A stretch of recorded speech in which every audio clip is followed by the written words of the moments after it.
ఒకటి medical board పెట్టరు, పెట్టినా ఏడాదికి ఒక్కసారి పెడతారు. అక్కడికి వెళితే కూడా వాళ్ళ దరఖాస్తులను మానవతా దృక్పథంతో పరిశీలించాల్సింది పోయి చాలా దుర్మార్గంగా మెడికల్ ఇన్వాలిడేషన్ సర్టిఫికెట్ ను రిజెక్ట్ చేస్తూ మీరు ఇలా ఇబ్బందులు పెడతా ఉన్నారు. అందుకే ఆ కార్మికుల్నే తోలుకొని వచ్చినాం.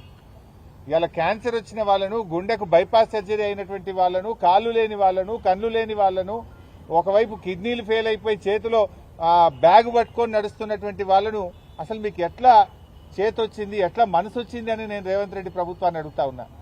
బట్టి విక్రమార్క గారు మీరే కదా మంత్రి, నువ్వు పెద్ద మాటలు కోటలు దుంకుతాయి నీ, నువ్వు మాది ప్రజాప్రభుత్వం అంటావు. ఇది ప్రజాప్రభుత్వమా? ఇది కార్మిక కంట ప్రభుత్వం, కార్మికులను గోసబెట్టే ప్రభుత్వం, ప్రజలను గోసబెట్టే ప్రభుత్వం, మానవత్వం లేని ప్రభుత్వం. ఈ దుర్మార్గాన్ని మేము తీవ్రంగా ఖండిస్తా ఉన్నాం. తక్షణమే మెడికల్ బోర్డు పెట్టి మానవతా దృక్పథంతో డిపెండెంట్ ఉద్యోగాలను పునరుద్దరించాలని చెప్పి మేము ప్రభుత్వాన్ని డిమాండ్ చేస్తున్నాం. ఇవాళ రేవంత్ రెడ్డి ప్రభుత్వం వచ్చినాక సింగరేణిని ప్రైవేట్ పరం చేసే కుట్ర జరుగుతా ఉంది. సింగరేణి అప్పుల్లో కూరుకుపోతా ఉంది. సింగరేణికి ఒక్క రూపాయి కూడా బొగ్గుకు డబ్బులు ఇస్తలేరు. కరెంటు తీసుకొని కూడా ఈ ప్రభుత్వం డబ్బులు ఇస్తలేదు. Neither Transco is paying not Genco is paying.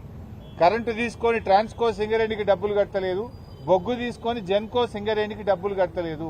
Singareni అప్పుల పాలైపోయి ఓడీ తీసుకొని ఇలా జీతాలు ఇచ్చే పరిస్థితి వచ్చింది. ఓడీ తీసుకుంటే తప్ప, బ్యాంకులో అప్పు తెస్తే తప్ప జీతాలు ఇవ్వని పరిస్థితికి సింగరేణి నెట్టివేయబడ్డది.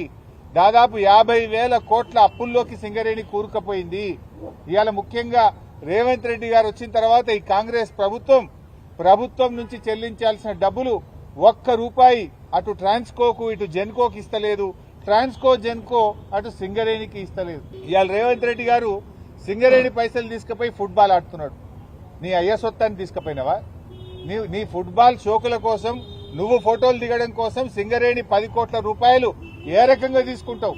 ఒకవైపు కార్మికులకు జీతాలకు పైసలు లేవు, అప్పులు తెచ్చుకొని బ్యాంకుల్లో ఓడీలు తెచ్చుకొని సింగరేణి సంస్థ ఆగమైతుంటే నీ ఫుట్బాల్ షోకుల కోసం 10 కోట్ల రూపాయల సింగరేణి డబ్బును నువ్వు ఏ రకంగా వాడతావు?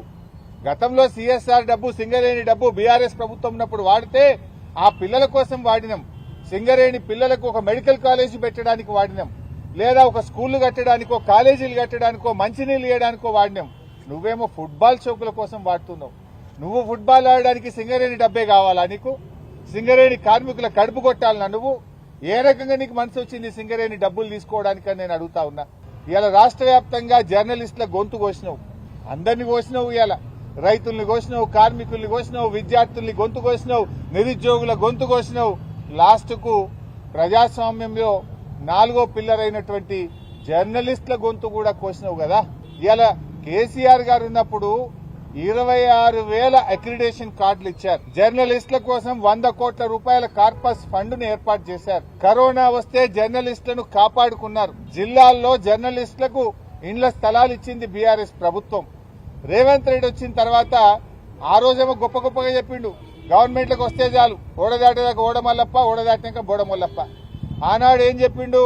మేము అధికారంలోకి వస్తే జర్నలిస్టులకు ఇండ్లు కట్టిస్తాం, ఇండ్ల స్థలాలు ఇస్తాం, యూట్యూబ్ వాళ్ళకి ఇస్తాం, సోషల్ మీడియాకి ఇస్తాం, ఇంకా అక్రిడేషన్ కార్డులు పెంచుతా అన్నాడు.